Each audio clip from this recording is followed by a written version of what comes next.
folks, and welcome back.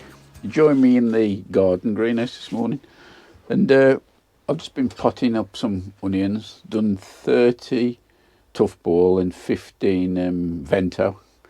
We've got a few more in this other propagator here, but what I'm going to do is put the far propagator just to keep the onions in, and this one I can have at a slightly higher temperature to look after the peppers. I'll just take the lids off and show you inside. This is the onions that I've just potted on. First tray of 15 of the vento. And moving along, I've got 2 15 trays of the tough ball. There's the 2 trays where I've actually pricked the onions out of. Still got quite a few left. And the pots on the end there and my mussel burrow leeks. And look down there, there's the odd straggler pots. There's 1 or 2 different varieties in there. So they have got the numbers on, so I'll be able to put them in with the other families as they grow. I'll just pop you in the next propagator and show you what's happening in there. Just pop you into the other propagator. I'll put the lights on, hopefully you'll see a bit better. So the onions there, them are starting to flop over now, so I need to put some of them little wire supports in to give them a bit of help up. But moving across to the peppers and the chilies, so they look fairly healthy. Additional sets of leaves coming on. So I'm quite happy with those.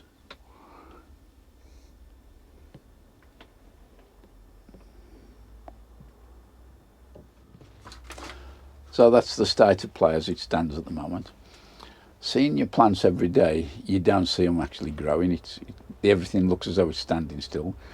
But it is noticeable, particularly with the peppers and the chilies. I can see the second sets of leaves starting to develop now, so I know they are growing, although it's hard to see. The plan for the next couple of days, or probably the next week or so, is to gradually migrate all the onions into the far propagator here, and this one there is the door with the grow tent and lights. I can have that at a slightly higher temperature, and I'll have that to house the chilies and the peppers as they are starting to develop. Talking back of onions though, I did say at the beginning that I wasn't going to grow any from sets. However, I've had a change of heart. One of the varieties of onions that are growing from seed is called Pink Caravel, or the Rose of Roscoff. I was impressed with that, as I said earlier, from some that Mike Hurdish grew last year and a few years before as well. Well, I contacted Mike and he'd actually grown his from sets. So I thought I'll track some sets down, and I've got some here, not too many. And I'm going to pot these up into these 12 cell half trays, probably do a maximum of 24. And I'll be putting these into the little propagator on the end just to start them off. So it'll be interesting to compare the sets versus those from seed regarding any bolting or actual size at the end of the harvest time. So these are going to be potted up right now. I managed to get 3 trays out in the end. That's a total of 36. There's 1 or 2 suspect. There's a couple, as you can see, already started shooting. But I'll see how they go. If I can get 25 to 30 out of those, I'll be more than happy. I finally got round to sorting the raspberry canes out. They've started shooting already. Not to worry though. What I'm going to do, I'm going to separate them. I'll rehydrate the roots. Just get some moisture into them.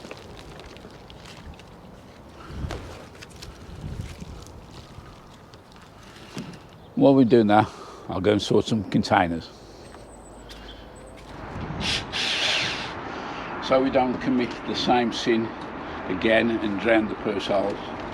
Always double check for drainage holes in the bucket. This needs some. The step drill is ideal for this.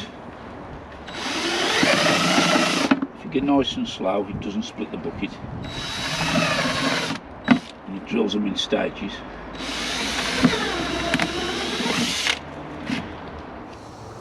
To pot them up, I'm using the compost I've still got left in a couple of the carrot tanks.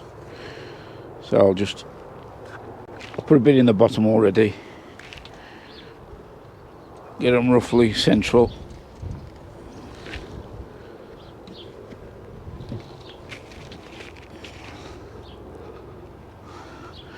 Give them a jiggle around to get the soil all around the roots. And so doing it this way, if I don't manage to get them all in in the next few weeks at least they'll still be able to grow.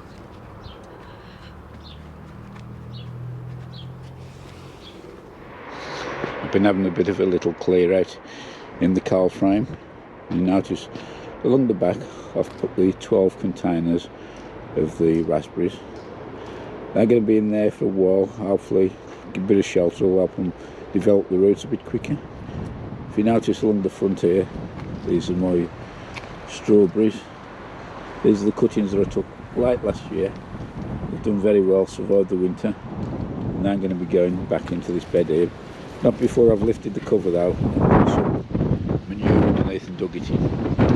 Anyway, back to these raspberry canes. I'm going to pop the lights on the top, but I'll put a little gap ventilation to give some air circulation.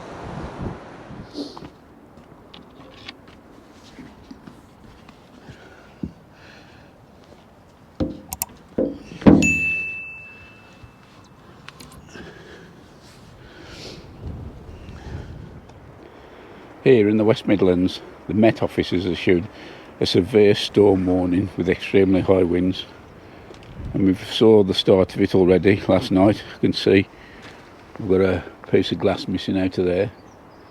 So first thing, replace it. Goes without saying, always wear hand protection when dealing with glass such as that. Dropped out the way.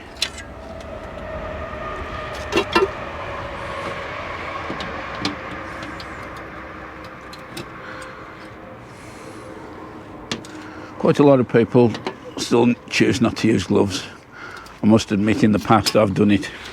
The glass has slipped and it gives you a nasty cut along your hand, very sore.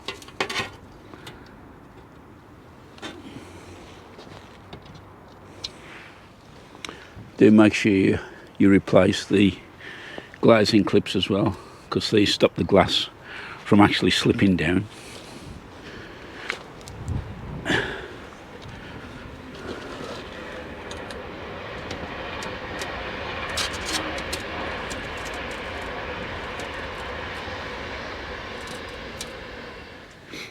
If ever there is a greenhouse that's been demolished, I always try and reclaim the glass, so it always comes in handy for times like this in emergencies. And glass, like most things gardening now, is not cheap to buy.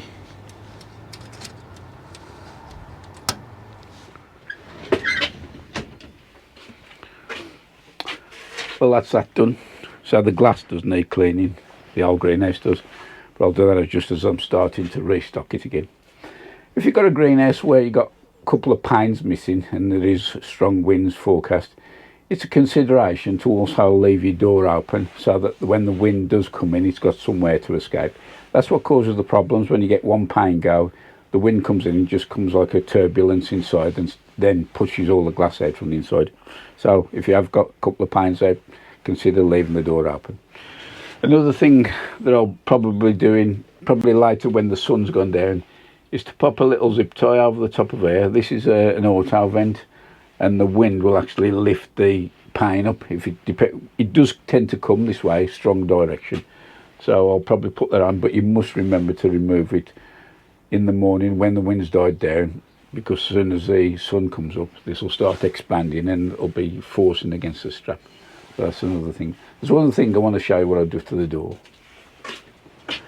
The door on the greenhouse is quite free, so a little push and it opens easily. And because this is in a little channel, it does tend to attract the wind down there, and quite often strong winds will actually push the door open. So what I've done as I close the door, I've got a piece of UPVC channel which just wedges down there and push the other end against the door. That there's at a slight angle if you can see it, but what that does, it actually acts as a brace, so when you force on the door will not open. One other thing I've just remembered is my coal frame. I think it was the last video that I potted up some raspberry canes and put them in there along with the strawberry plants. Now these have got double glazed units on the top, a fair bit of weight, and what I did, I've actually propped the two end ones open to give some airflow through for the plants in there. But say, although there's a fair bit of weight in here, never underestimate the strength of the wind. So until the storm warning has gone, I'm going to be lifting the panels out and closing the vents.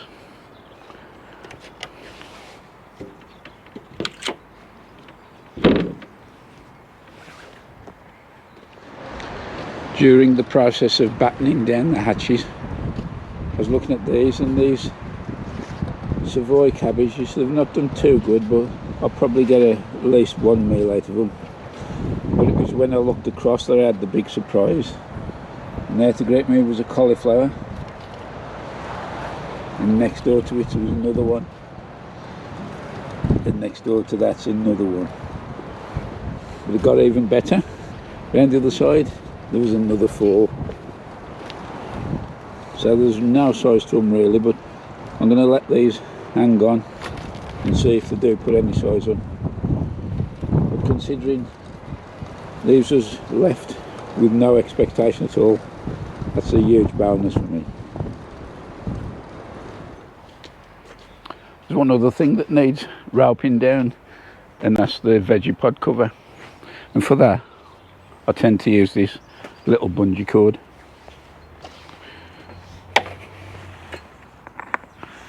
I've seen on YouTube where these have actually flew off and disappeared.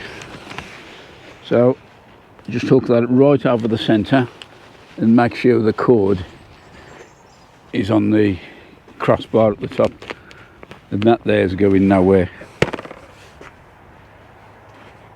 So that's it, all bolted down against the storms. Hopefully we won't have one, but who knows, you've got to take these precautions anyway. That's about it.